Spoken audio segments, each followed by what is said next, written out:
নমস্কার বন্ধুরা, সুজাতাস কিচেনে আপনাদের সবাইকে স্বাগত জানাই। আমি আজকে বানাবো পালং শাকের লুচি। তার জন্য এখানে আমি জল গরম করতে বসিয়ে দিয়েছি এবং এখানে পালং শাকটিকে খুব ভালো করে বেছে আমি ধুয়ে নিয়েছি। এই পালং শাকটিকে আমি একটু গরম জলে ভাপ দিয়ে নেব।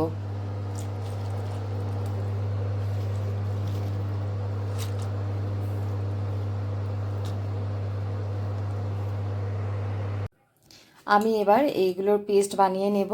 পালং শাকটা দেখুন আমি এরকমভাবে ভালো করে সিদ্ধ করে জলটা ফেলে দিয়েছি। প্রথমে আমি ধনেপাতাটা আর একটু আদা আর কাঁচা লঙ্কা পেস্ট বানিয়ে নেব।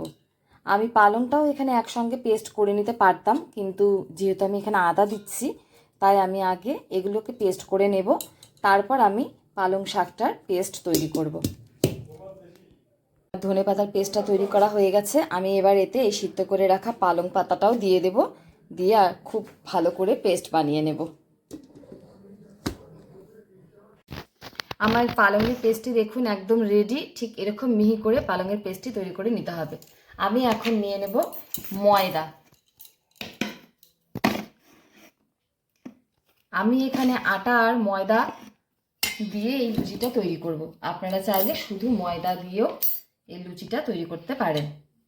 আমি এখানে অল্প ময়দা আর অল্প আটা নিয়ে নিলাম।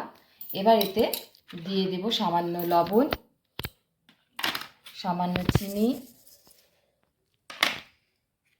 অল্প লঙ্কার গুঁড়ো, যেহেতু আমি কাঁচা লঙ্কাও দিয়েছিলাম তাই এখানে সামান্য লঙ্কার গুঁড়ো দিলাম, আর দিয়ে দেব অল্প হলুদ, সামান্য জিরের গুঁড়ো, সামান্য হিং দিয়ে দেব আমি, আর দিয়ে দেব সামান্য রিফাইন অয়েল। এগুলোকে আমি খুব ভালো করে ময়াম দিয়ে নেব এগুলো দিয়ে। তারপর আমি এই পালংয়ের পেস্ট দিয়ে এটাকে ভালো করে মেখে নেব। আমার ময়দাটাকে ভালো করে ময়াম দেওয়া হয়ে গেছে। আমি এবার এতে অল্প অল্প করে এই পালংয়ের পেস্টটা দিয়ে এটাকে মেখে নেব। আগে এখানে কিন্তু জল দিয়ে দেবেন না, যদি প্রয়োজন মনে করেন তাহলে জল দেবেন। আমার দেখুন এই ময়দার ডোটি একদম রেডি। আমি এখন এটা 5 মিনিটের জন্য রেস্টে রেখে দেব। আমি 5 মিনিটের জন্য এটাকে রেস্টে রেখে দিয়েছিলাম। এবার আমি এই ময়দার লেচিগুলো সব কেটে নিয়েছি আর একটা একটা করে বেলে নেব। আমার দেখুন লুচিগুলো সব বেলা হয়ে গেছে।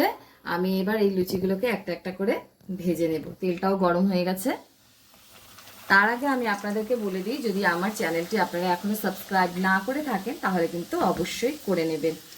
আর আমার এই রান্নাটি আজকে আপনাদের কীরকম লাগলো সেটাও অবশ্যই আমাকে জানাবেন কমেন্টস করে।